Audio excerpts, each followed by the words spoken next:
they're gone. But every part of you still lives like they're here. And the worst part? You know they're not coming back, but you still hope they might. That's the prison. Not the breakup, but the refusal to accept it. You replay conversations, stare at old photos, imagine different endings. But the ending is already written. The only thing left to write now is your response. This is part 2, a continuation of what we started.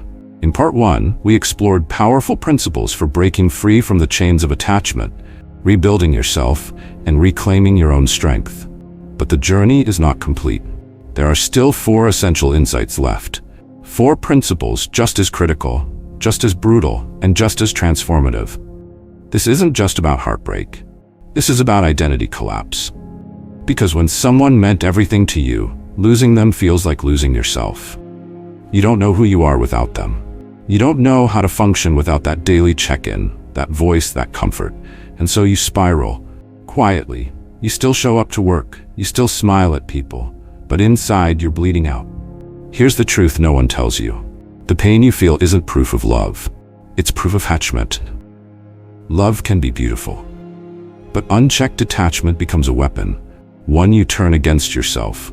And if you don't learn to let go, it will keep cutting deeper, day after day. But there is a way through. Not by pretending it doesn't hurt, not by rushing into distractions, but by facing it like a warrior.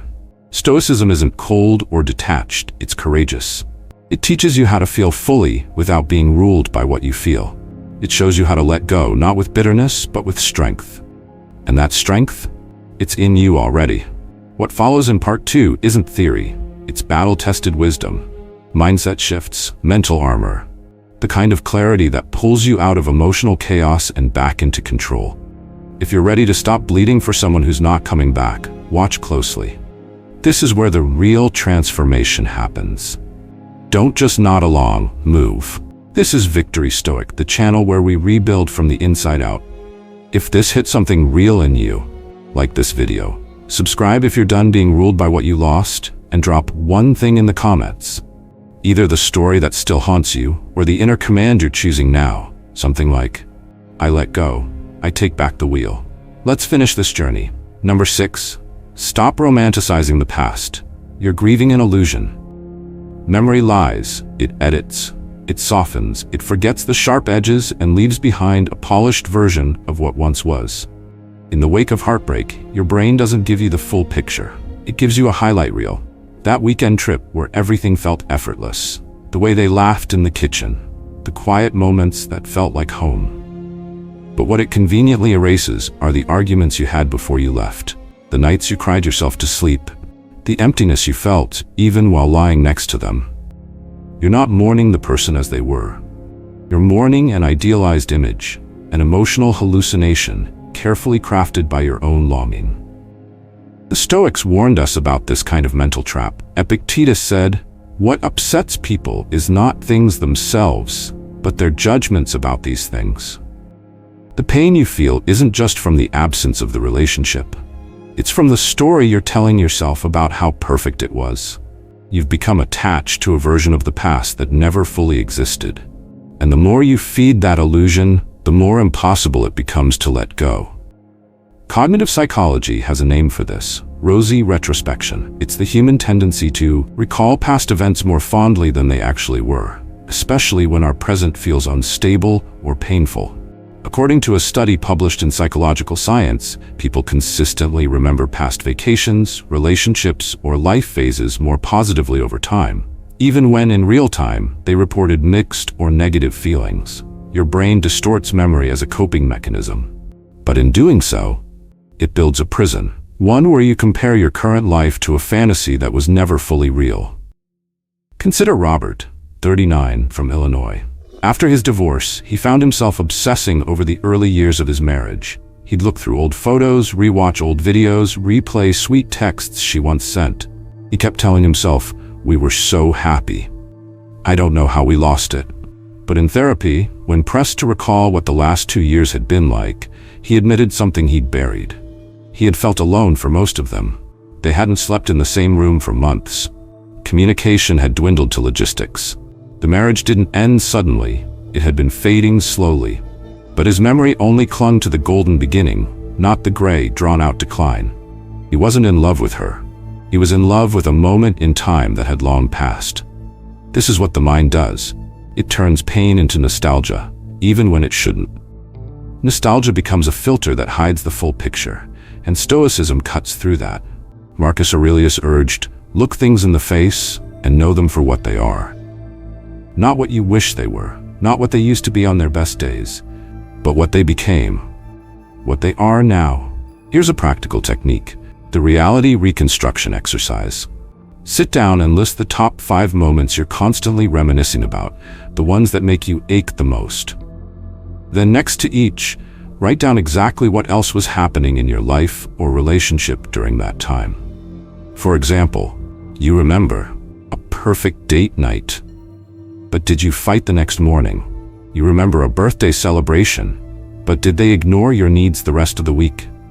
You remember the way they looked at you, but did they also make you feel emotionally small in other moments? Force your brain to balance the narrative. You're not rewriting history, you're correcting the distortion. Another tool, pattern journaling. Every time you catch yourself saying, "We were so good together," stop. Write down what good actually meant. Was it peace, safety, excitement? And then ask, was that feeling consistent, or did it only show up between cycles of conflict? This helps you detach from vague emotional language and anchor yourself in facts. Let's also be honest, sometimes the you in that memory wasn't even fully you. You were performing. You were compromising. You were trying to make it work. When you idealize the past, you're often idealizing your own effort. The best parts of that relationship might have been you holding everything together.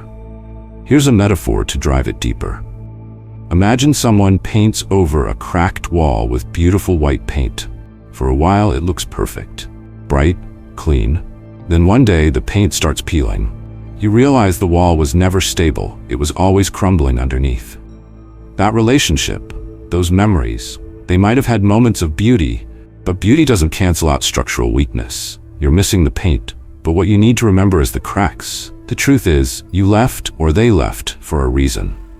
Not a random, impulsive moment, but a slow erosion that your memory now refuses to acknowledge. Don't let your longing become dishonest. Don't let the softness of nostalgia make you rewrite a story that ended for a reason. Seneca wrote, "It is not the man who has too little, but the man who craves more, who is poor." When you crave a past version of love that wasn't sustainable, you rob yourself of what's still possible. You stay poor in the present, haunted by a version of life that couldn't survive the truth of time. So here's the shift. Grieve what was, but stop romanticizing what never truly worked. The relationship may have had beauty. That doesn't mean it was right. You don't owe your pain to a fantasy. You owe your healing to the truth. Because only when you stop chasing the illusion of what was, can you build something real from what's left. Number 7, inaction is a silent agreement with pain. You wake up, the bed too quiet, the morning too heavy. You stare at your phone, scroll, check their last post, revisit the last text they sent. You think you're just resting, just processing, just giving it time. But here's what's actually happening. You're letting pain nest inside you. Every day you don't act is another day you unconsciously invite suffering to settle deeper. Inaction isn't neutral, it's surrender. Stoicism is not about waiting for pain to fade. It's about standing up inside your pain and deciding to move anyway. Musonius Rufus, one of the great Stoic teachers, believed that philosophy wasn't theory, it was practice. He taught that even in grief, especially in grief, we must maintain action, because action is how we reclaim control from chaos. When heartbreak hits, especially the kind that leaves you hollow, you think time is your ally. But time alone doesn't heal. Time paired with action heals. Time paired with passivity? That's how trauma hardens. That's how your past starts eating your future. Let's take Aaron, 40, from New Jersey. After his wife left, he spent the first few weeks in bed. Not out of laziness, but because everything hurt. Music, food, sunlight. It all reminded him of what was gone. He told himself he needed to feel it all before doing anything. But feeling it all turned into ignoring calls, skipping meals, watching the same movies on repeat, while numbness settled in like fog. What snapped him out of it wasn't time. It was his brother dragging him to a boxing gym. 3 rounds into hitting the bag, Aaron cried. Not because of the pain, but because it was the first time he felt alive again. That's the point. Action brings life back online. Your nervous system is paralyzed in grief. It thinks you're under attack, so it shuts down. Fight, flight, freeze. You're in freeze. The way out?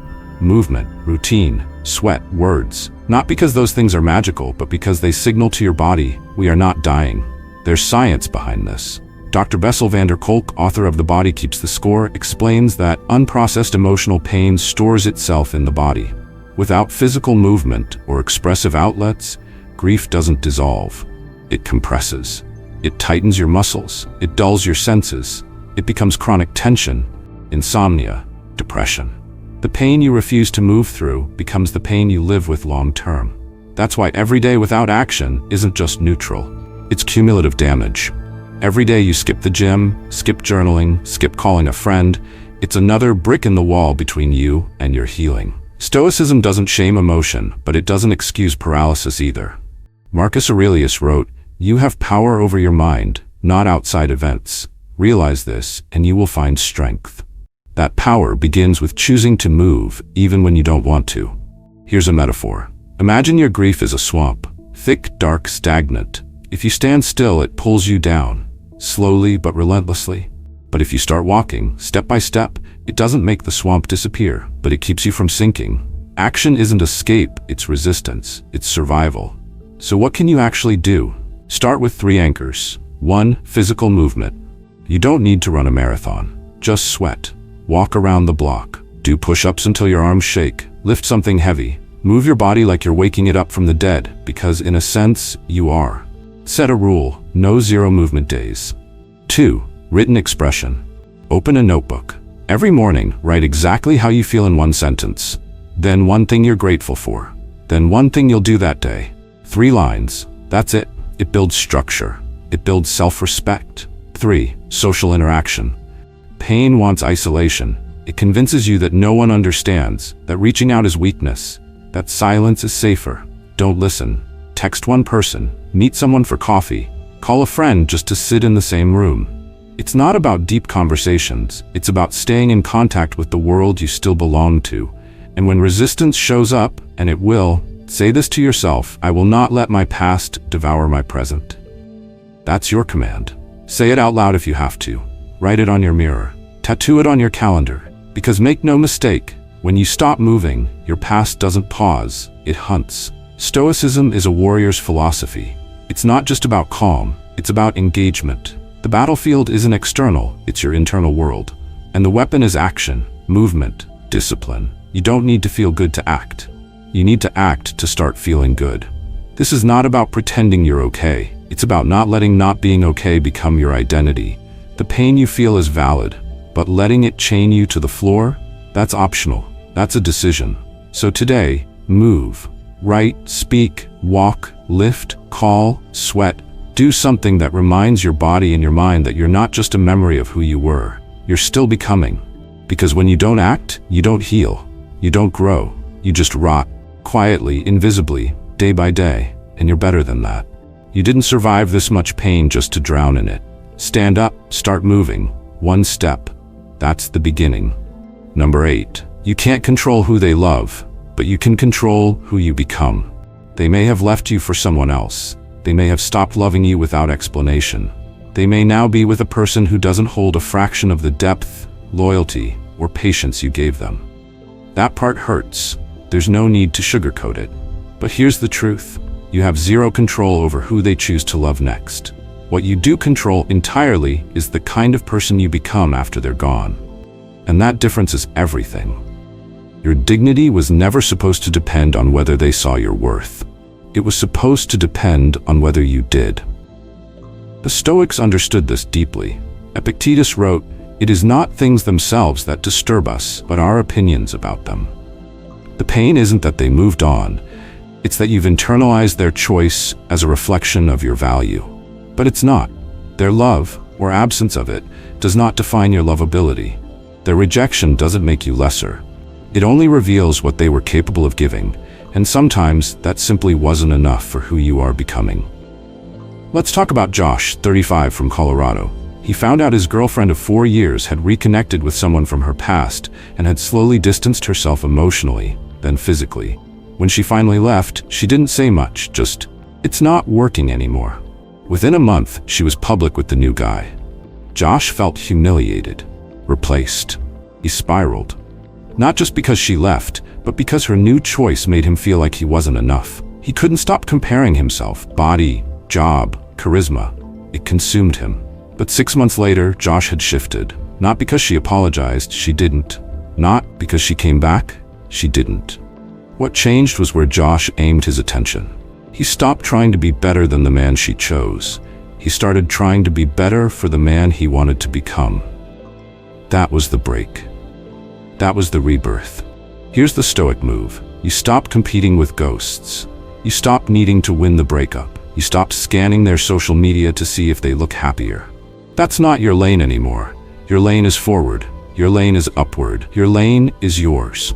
Because here's what no one says out loud. When they moved on, you weren't actually left behind. You were given space. Space to rebuild. Space to realign. Space to become someone you can be proud of, regardless of whether they ever notice. This isn't motivational fluff. It's tactical.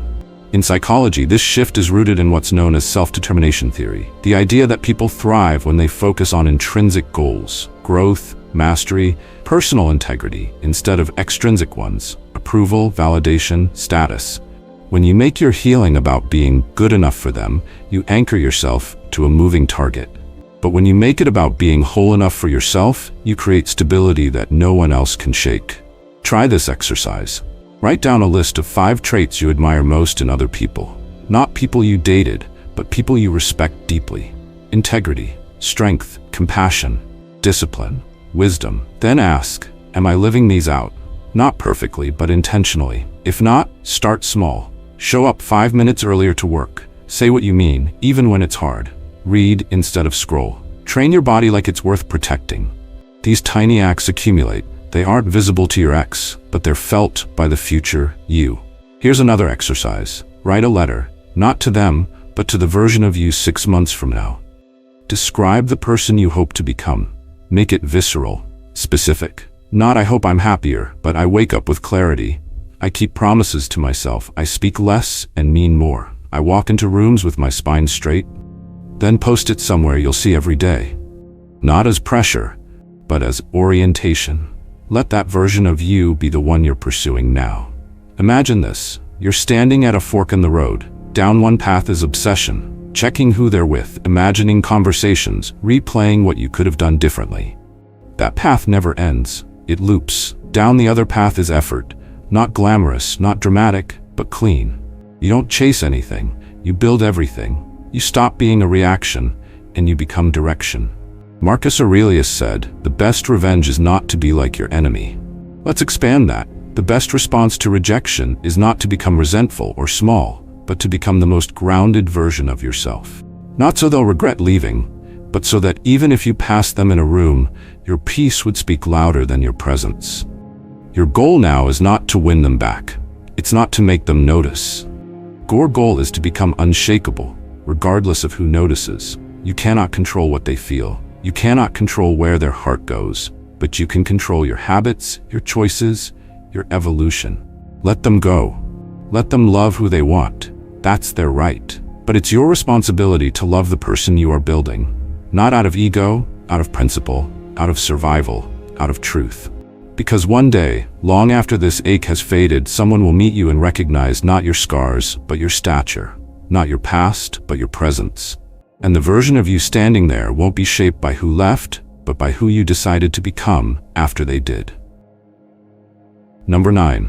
Don't wait to stop hurting. Act so the pain ends sooner. You keep thinking the pain will lift on its own. That one morning, you'll just wake up lighter. That the sharpness in your chest will soften. That your mind will stop circling their name. That time will do the work for you. But time doesn't heal all wounds. What you do with time does. The Stoics never sat around waiting to feel ready. They acted. Not because emotion had passed, but because action was the only way to make emotion move. You think you need to feel okay before you get up, change, move forward. But it's the other way around. You need to get up, change, move forward. even when it feels meaningless. Because meaning doesn't precede movement. Meaning comes from momentum. Marcus Aurelius said, "If it is endurable, then endure it. Stop complaining. If it is unendurable, then stop it." Stoicism is ruthless in its practicality. If the pain is manageable, manage it. If it's not, take action to change it. Either way, the instruction is the same. Do something. The trap of heartbreak is emotional passivity. You feel like you're not in control, like grief is driving and you're just sitting in the passenger seat. But here's what no one tells you. You don't need to stop missing them, to stop living like you're still with them. You can still remember their voice and choose not to text. Still miss their presence and choose not to isolate. Still feel the pull and still walk in the other direction. Take Jessica, 32, from Seattle. After her girlfriend of 6 years left suddenly, Jessica sank. She didn't want to be dramatic. She still worked, still functioned, but inside she was frozen. "I kept thinking," she said, "that if I waited long enough, I'd stop hurting and then I could move on." That day never came. What changed her wasn't time. It was setting a rule. Do one thing each day that makes the future more mine. First, she cleared out their shared closet. Then she joined a rock climbing gym, alone. Then she booked a weekend trip by herself. These weren't grand reinventions. They were declarations. I'm still here, and I'm not waiting anymore. Here's a simple truth. Pain lingers longer in stillness. Your nervous system, stuck in the emotional echo chamber of a breakup, needs physical proof that life is still moving. It needs cues. When you act, even without motivation, you feed it new information. We're alive, we're changing, we're not trapped. Neuroscience backs this. In behavioral activation therapy, often used to treat depression, action precedes feeling. You don't wait to feel good to go outside. You go outside so you can start to feel good. Every time you do something productive, your brain releases small hits of dopamine. These aren't fake rewards, they're momentum builders. Emotional shifts come after behavioral shifts, not before. Now let's talk about what action really looks like, because people confuse action with getting over it. That's not the bar. Action means refusing to let pain define your calendar.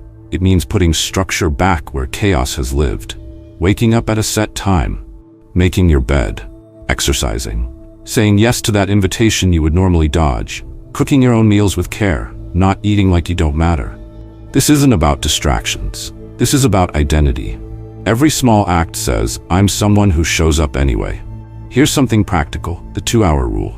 For the next 7 days, schedule 2 hours each day that are completely forward-focused. Not about them, not about processing, not about healing. Forward. This could be working on a skill, building your body, calling someone new, or creating something. The only rule is no passive consumption. No scrolling, no brooding, no wishing. You create, you build, you move. That's it. Now, let's deal with one of the biggest lies heartbreak tells you. I need to forget them before I can move on. False.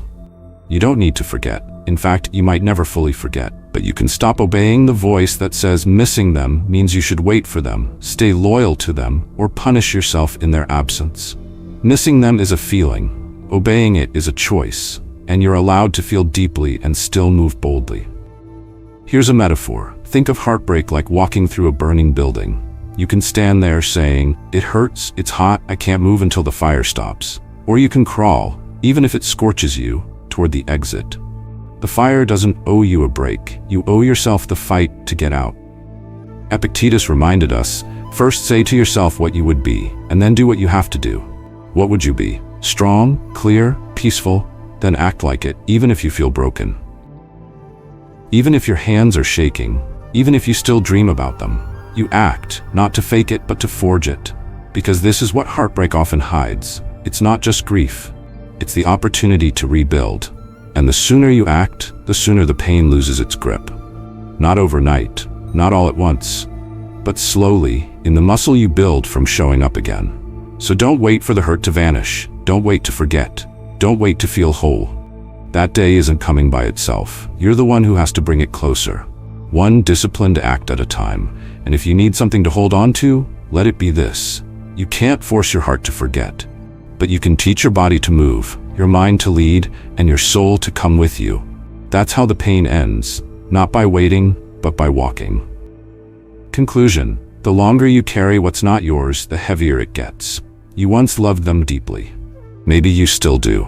But dragging their memory through every corner of your life, replaying what could have been, what should have been, that's not love. That's self-abandonment. There's a difference between honoring the past and being haunted by it, and you don't owe your suffering to anyone, especially not someone who's already walked away. Letting go doesn't mean you erase them. It means you stop carrying what no longer belongs in your hands. Stoicism doesn't tell you to forget. It teaches you how to remember wisely, to remember in a way that sharpens you, not softens your spine. It reminds you of the only things truly within your control: your thoughts, your choices, your direction. You don't have to rewrite the past, you only have to reclaim your future. If you're still breathing, your story is still being written. The chapter that just ended, it hurt, it may have shattered you, but it didn't end you. And what comes next? Who you choose to become from this pain, that is entirely yours. So from today forward, release them. Not because the love wasn't real, but because you are finally choosing to love yourself the right way. This is Victory Stoic, where we don't just talk about pain, we rise through it. If this message spoke to something raw inside you like this video, share it with someone who needs it, and subscribe to the channel so you never face the hard moments alone again. In the comments, I want to hear one of two things: either your story, what you're letting go of, or the personal command you're carrying into tomorrow. Say it like you mean it. Something like, I release what no longer builds me. Or, I carry only what makes me stronger. Thank you for spending this time with me. Thank you for choosing to listen, when staying numb might have been easier. Now go live like you own your next chapter, because you do.